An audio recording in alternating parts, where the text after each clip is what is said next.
Welcome back to the Trick Shift Garage. In this video I'm going to show you guys how to replace the gasket on our 2007 Nissan Altima with the CVT transmission.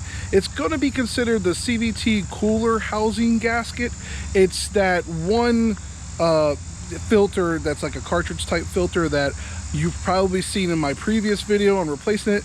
I just never got around to finding a gasket, and now I finally found something. Maybe it's from Mitsubishi, so we're gonna give it a shot. Real quick, I just want to say the real reason it's taken so long is because I had to find a part. I had to do digging research. Nissan does not want you guys to replace this gasket. They didn't even want you to get into this CVT cartridge filter. Okay, I've heard plenty of stories about dealerships saying, no, that's not serviceable, no, that's not serviceable. Well, I already showed and proved to you guys that it is serviceable. So now I'm going to do the other half, and I found a gasket that Mitsubishi has actually put out. It's supposedly for the same transmission, but I'm not 100% sure. So just word of caution, this may just completely fail, and you know, I may never even push out this video at all. But I just wanted to give you guys a heads up that that's what I'm facing right now. I'm going to take off the cartridge filter housing again down there, and this time I'm going to take off the cooling line that goes around to it. That way I can take out the whole housing, and then I can actually see right there in front of me and get the new gasket and see if it actually fits properly. And then if it does, put it on, call it a day. All right, so without further ado, let's get rolling. Alrighty, so I've already taken and loosened up two of the bolts, but I'm leaving one bolt here and the other bolt right up there. Okay, so that way you see the fluid still coming out. It's leaking out, but it's really not that much. Just have a drain pan underneath to catch it. What I'm going to do is, by leaving these two bolts on, it's going to give me enough leverage to loosen up this big cooler nut bolt right here. Okay, so that's the goal now, is to loosen this guy up. I already sprayed him down with WD-40. Once he's loose, I'm going to remove it, and this cooler housing should come right out loose, and then we'll be able to take a look at the O-ring inside. All right. All right, so this bolt right here for the cooler line, that's a 19 millimeter.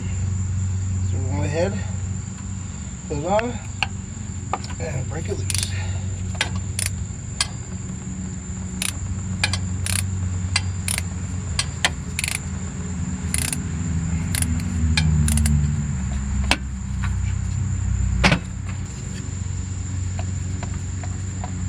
Take it out carefully. And make sure you have your drain pan underneath.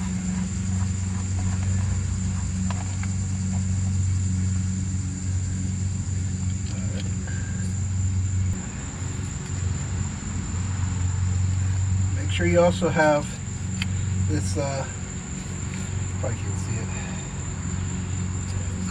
Make sure you also grab this copper washer between the cooling housing and this coolant line, okay? There's going to be a copper washer in between there, and there's another copper washer between the coolant line and the bolt head.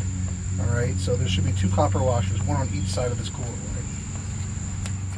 So now that we got the coolant line out of the way, all we need to do is take off our two bolts, and the coolant housing will be free.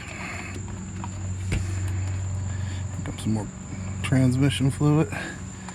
Let's open that up like that. Let it drain.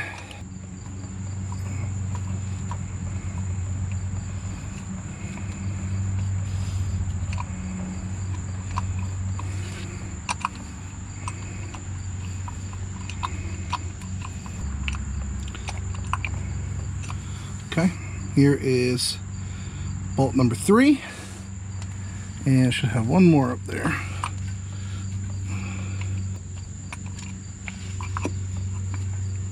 Okay, here's the last bolt, bolt number 4. There's 4 10 millimeter bolts that hold this up. All right, so at this point, all we gotta do is just pull it out. And here you go.